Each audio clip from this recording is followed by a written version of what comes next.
Have you ever dreamed of moving to Costa Rica, but you fear the unknown?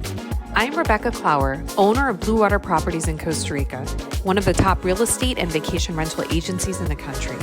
I'm a dual citizen of Costa Rica and the USA, and I'm also a mom to 2 children. And like you, I had many questions about moving to Costa Rica and life in the tropics. This series is geared towards educating you on the ins and outs of Costa Rica living and what you should know before taking the plunge.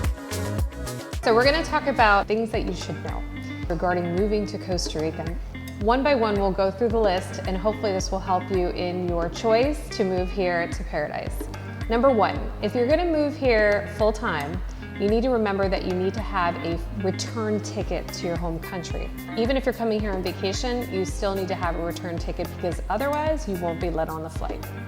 In Costa Rica, your visa is only good for 90 days. That means that your driver's license is only good for 90 days. So when you're in the country, make sure that every 90 days you are leaving if you don't have your residency, doing a border run. It can be via land or you can go by air, but you need to leave every 90 days. While many people speak English here in Costa Rica, my number 1 piece of advice to you is to try and learn Spanish, even a little bit of Spanish. So it will make your life easier and you'll feel like you're assimilating more into the culture. When people ask us about beach living, sometimes they forget that the beach is hot.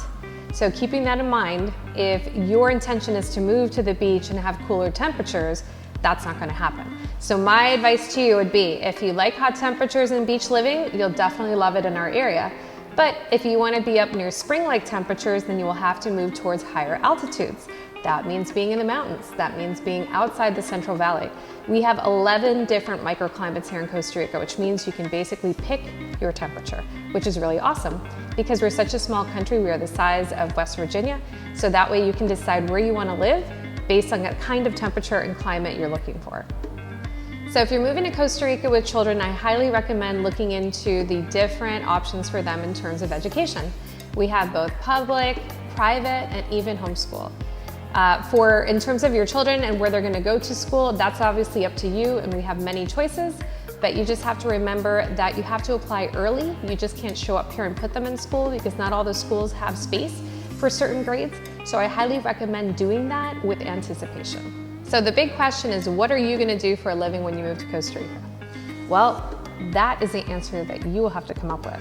But I will tell you, if you are a digital nomad, if you work remotely, then you'll be just fine here in Costa Rica. However, if you want to work for someone else, you definitely need to get your residency, and getting your legal residency can take up to a year. You just have to plan for that. And on top of that, the pay scale here is much less than what you would be accustomed to in North America. So you just have to keep that in mind when you do plan to come to Costa Rica. When moving to Costa Rica, obviously housing is a must. So you have your choices of either purchasing real estate or you can rent on a long-term basis. Obviously, if you rent on a long-term basis, your options are going to be limited because as you get closer to the beach, the prices tend to be more expensive and our inventory is more limited. So as you come farther away from the beach, you'll have more options. And this is something that I would definitely recommend to do with anticipation as well. Well, much of Costa Rica is either tropical dry forest or rainforest. What does that mean? We have lots of bugs and insects and animals that perhaps you don't have in your home country.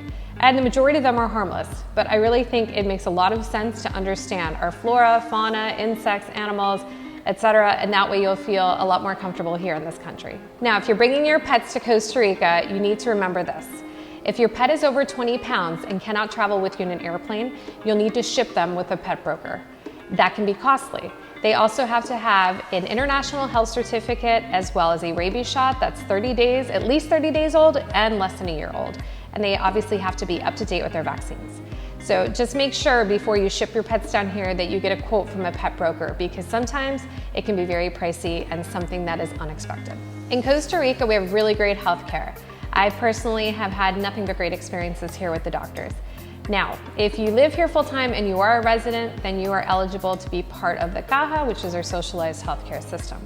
If you are not, you can purchase private insurance. We have many private clinics, and we also have a really nice private hospital in Liberia.